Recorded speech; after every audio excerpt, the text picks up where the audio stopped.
mile. She didn't ever take things too seriously, and friends joked that even as a teenager, she would do things like dance around the school in their cheerleading uniform, even though she wasn't on the team, just to get a laugh. And it was in high school, aged just 13, where she met Josh Kolosinski. It was a case of young love and first love, but flash forward 7 years later, they were still together, stronger than ever, and were now talking about marriage after college. They shared the same love of sports, the outdoors, and loved travelling together. Josh joked that he didn't win many arguments. Sierah had a very strong personality, was fiercely independent and confident, and if she wanted to do something, it was pointless telling her no. Her Aunt Tara said, she had a way of making everybody feel comfortable. Even a person who's an introvert and shy, she'd bring that person out.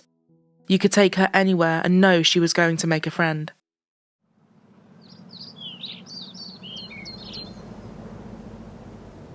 July 19th, 2016, 6:30 p.m. With all the winding country roads and lovely views, Metamora was the perfect place for Sierah and Josh to go on long walks and bike rides.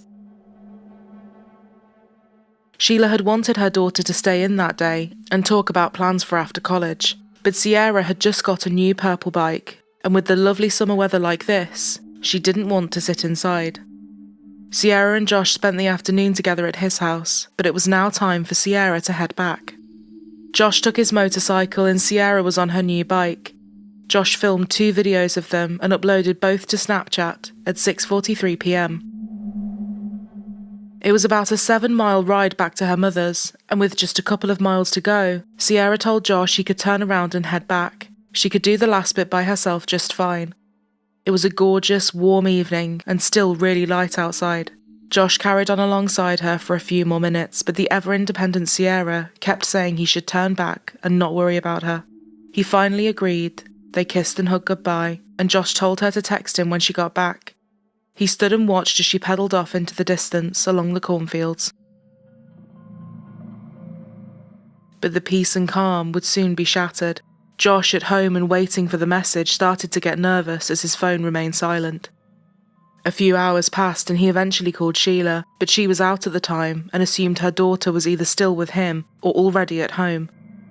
As the temperature dropped and the sun started to set, a wave of panic washed over everybody as they realised that all this time they had completely crossed wires. Sierra's phone was now going straight to voicemail. She had been wearing shorts, a neon-coloured tank top, and her Fitbit, and her bike was a distinctive bright colour too. The problem was it was now really dark, and there were miles and miles of cornfields along the route she had been going down. A daunting search lay ahead. If she was lying somewhere in a field, potentially hurt or having been in an accident, would they even be able to spot her? After an hour of driving around and calling her name, it was time for the police to get involved. They needed helicopters and dogs for this kind of area. At 11 p.m, a missing persons report was filed, and by 3 a.m, everybody was out looking for her. Shining their torches around vast, dark fields, where everything looked the same for as far as the eye could see, was seeming really hopeless. But then, suddenly, they saw the light bounce back at them. Something was reflecting. It was Sierra's bike. On the ground nearby, they found some odd items, none of which were Sierra's. 2 pairs of sunglasses, a screwdriver, and a small fuse box. They also saw some tracks that looked to have come from a motorcycle. There were broken corn stalks, and some of the stalks had blood on them. There had clearly been a struggle, and it looked as though Sierra had been forced off the road. It was less than 500 feet from her home. They taped off everything coming in and out, and the FBI were called in too. One of the agents said, "It made the hair on the back of my neck stand up. You just had this eerie feeling that you knew that this was an abduction site." Given the fact that she was last with Josh and the motorcycle tracks were found, he was the first person to speak to, but he was immediately ruled out as a person of interest. He had proof he was at home and was absolutely riddled with anxiety, worry and guilt about her doing the last bit by herself. Detectives started looking at her phone and Fitbit data instead, but there was really nothing to go off. A single ping from her phone pointed to a few miles from where her bike was found, and there didn't appear to be anything there. Detectives said they now had to consider the scary possibility that maybe she had been snatched as part of a sex trafficking ring. Areas just outside of Metamora had been known for cases like this, with young women being abducted and later found as far out as Las Vegas, thousands of miles away. And the concern was, this was a rural and empty area, with miles and miles of country road, and not a single camera anywhere.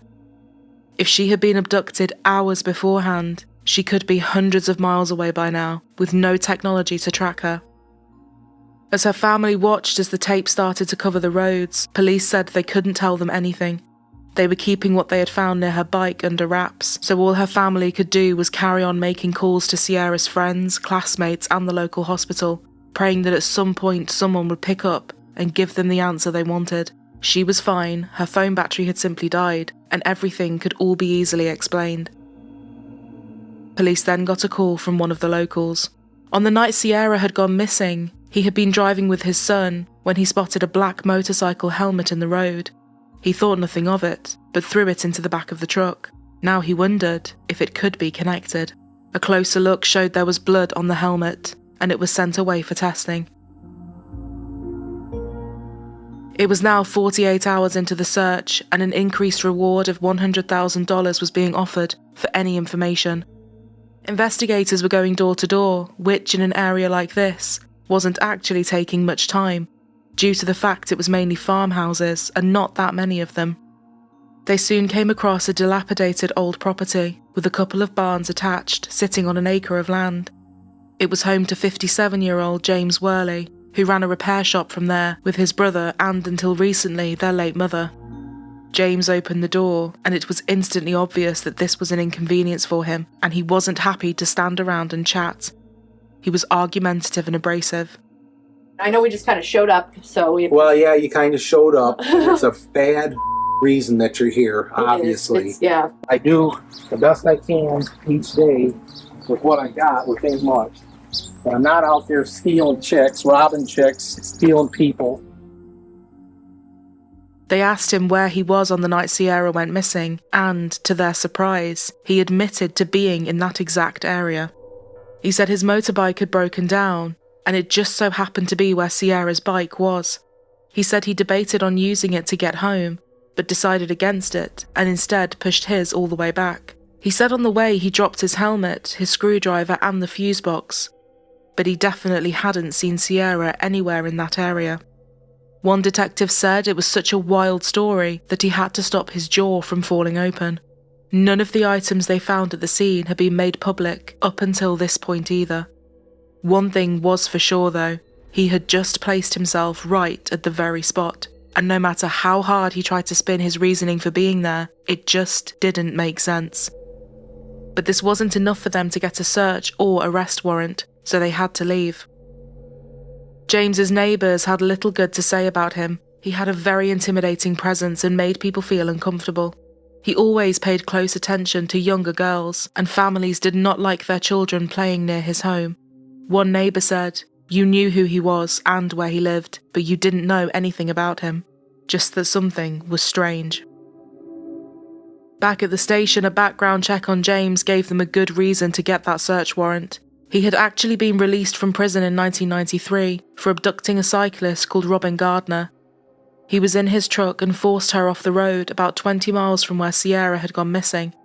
He got out and acted like he was going to help her, but held a screwdriver to her throat and started dragging her into the truck, telling her he would kill her if she fought back. He hit her over the head and pulled handcuffs from his glove box.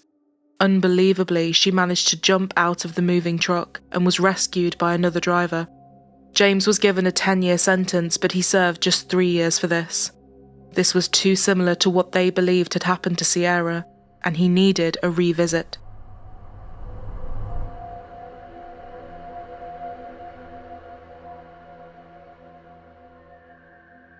Back at his house, they wanted to look around the barns. In the one furthest away from the house, they saw a green crate on the ground, which had been covered by stacks of hay bales. Inside the crate was bags and bags of women's underwear and clothing which he had labelled up. Some had blood on them. James started to visibly panic, telling them it was too hot inside and everyone needed to leave to get fresh air. But they weren't going anywhere. As they looked closer, the walls of the barn had bloodstains on them. They found handcuffs, zip ties, rolls of duct tape, rope, weapons and masks, more of which was later found in his truck. There were cameras hidden around the barn too, and a blood-stained mattress. A piece of plywood was stacked against the wall, and when they pulled it back, it was covering a hole in the ground. It was actually a freezer that had been buried in the ground. It was lined with a blood-stained carpet, and there was an intense smell of chemicals coming from inside it. This barn was, put simply, a torture chamber, a house of horrors. James's answer to all of this? At first he said the underwear and other things were probably left by an ex-girlfriend. Then he told them he was trying to set up a production company to shoot X-rated films, and this was his set.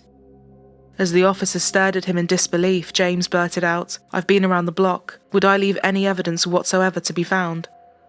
There wasn't a chance that any of what he said or what they found was going to fly, and detectives placed him in handcuffs. They definitely now had probable cause, and he was arrested on suspicion of the abduction of Sierra. In the main house, they found a letter he had written to his court-appointed therapist, saying he had learned a lesson from each abduction, and the next person he did it to, he would bury.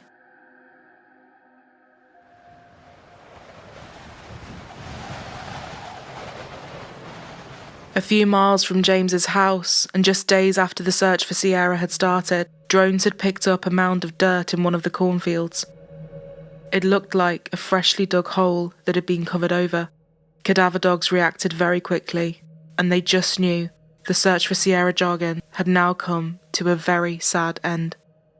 She had been buried in a shallow grave, hogtied, with her wrists handcuffed and her ankles tied with rope and bound to her hands.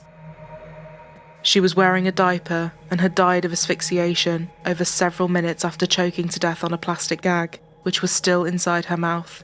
It had been forced in so hard, it broke a tooth.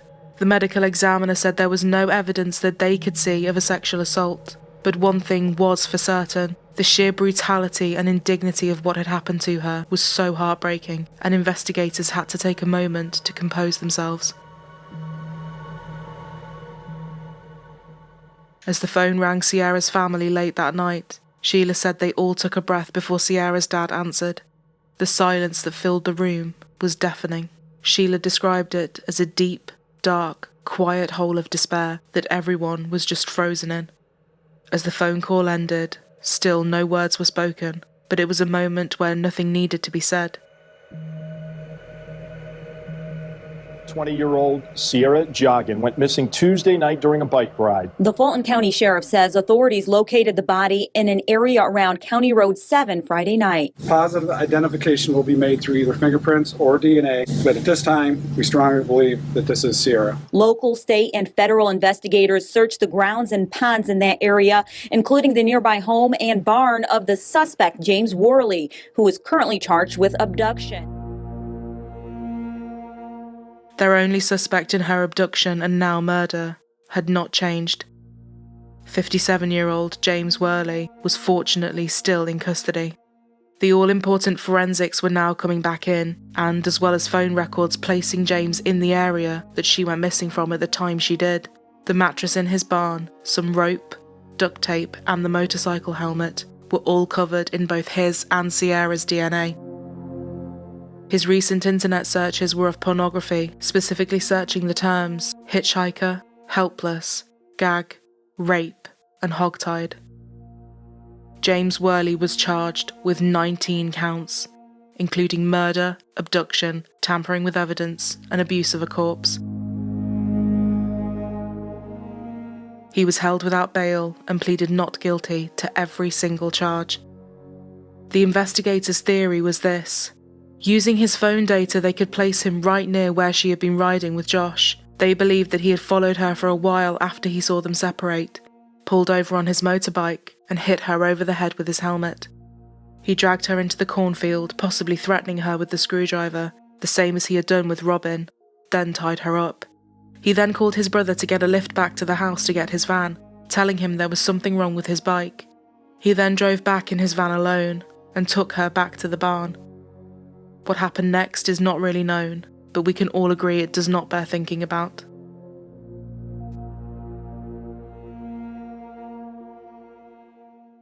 After nearly a year and a half of court hearings, this trial is almost here. January 16th is when it begins. Today was another pretrial hearing. Right off the bat, the prosecution and her family were seeking the death penalty, and the amount of evidence they had against him was undoubtedly going to make for a very painful but very strong trial. His lawyers were trying to prove that someone else had been there, as there was some unknown DNA under Sierra's fingernails, and they said if someone else was involved, you couldn't say with certainty whether James was the killer or the accomplice. But this DNA could have come from literally anything, and the DNA found inside his barn was all the defence was focused on. His barn and what he did to Robin all those years ago told them everything they needed to know. They called numerous people to the stand, including Sheila, Josh, and Robin, who had survived James's attack back in 1990, while James's team called only 2 people. Get in the truck or I'm going to kill you. The harrowing testimony of Robin Gardner, a woman abducted by James Worley in 1990. Gardner didn't want her face shown, but recounted the details of July 4th, 1990. Didn't fight, but I struggled to get away and begged to get away. Members of the Fulton County Sheriff's Office, along with investigators from the Bureau of Criminal Investigation, testified to finding a cornfield Sierra was abducted from, showing the jury blood-stained evidence they collected like Sierra's sock and bike. And images of how Sierra was found in that grave brought a BCI investigator to tears. She's got straw in her hair. You got a brassiere, like a lace color brassiere, handcuffs, a rope, and an adult hiking. But while these items, along with a long list of pornographic movies found on Worley's computer, were entered into evidence, the defense painted a different picture of the defendant. Worley's longtime friend testified Worley was interested in starting up a porn studio to generate money. Okay, so he was going to run it as an LLC, Something, yeah. something like that. Right. Run it as a business, not as a hobby. Yeah. His lawyers described him as a very damaged man with many mental health issues, and implied at one point he had even had an incestuous relationship with his mother before her death. While the prosecution agreed he was undoubtedly a very sick individual, they said there was no evidence for the story about his mother being true. James's own sister testified and said that he was a suspect in at least 3 murders and missing persons cases too, although nothing was ever proven in these. One was the case of 14-year-old Laurie Ann Hill from the 80s, which had sadly since gone cold, and Claudia Tinsley, who James admitted to being in a car with the very night she went missing. After 6 hours of back and forth, the jury reached their verdict.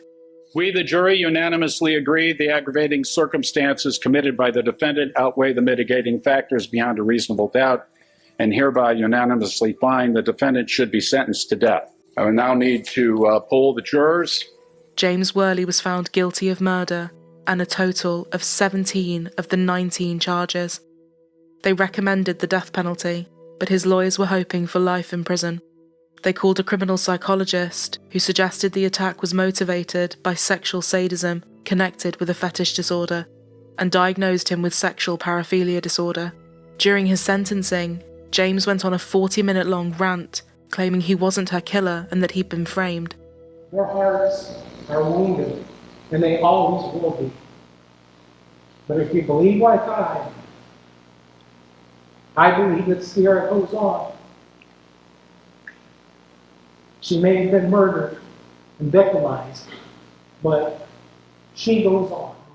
At one point he even said, "Don't ask me why she wasn't raped, she was a beautiful girl, but she wasn't and I'm glad."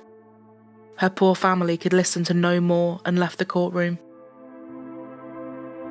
The aggravated murder of Sierah Joughin outweighs any and all mitigating factors beyond a reasonable doubt. The court therefore accepts the recommendation of the jury. The court orders that James D. Worley is hereby sentenced to death for the aggravated murder of Sierah Joughin. The court orders that the execution date of James D. Worley be set for June 3rd, 2019, to be carried out by the appropriate authorities. The court typically concludes this case by having a few comments. I have been told by my brethren who handled these cases that is inappropriate here. Suffice it to say, Mr. Worley, I think you would have been well advised to listen to your attorneys before you made your statement. I thought your attorneys did an excellent job in handling your defense. And one further comment, Mr. Worley, if I thought there was a snowball's chance in hell that you were innocent, you'd be looking at life. Court's in recess. All right.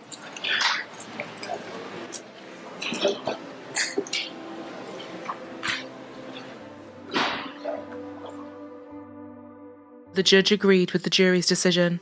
James Worley was sentenced to death, and his execution date was set for 2019.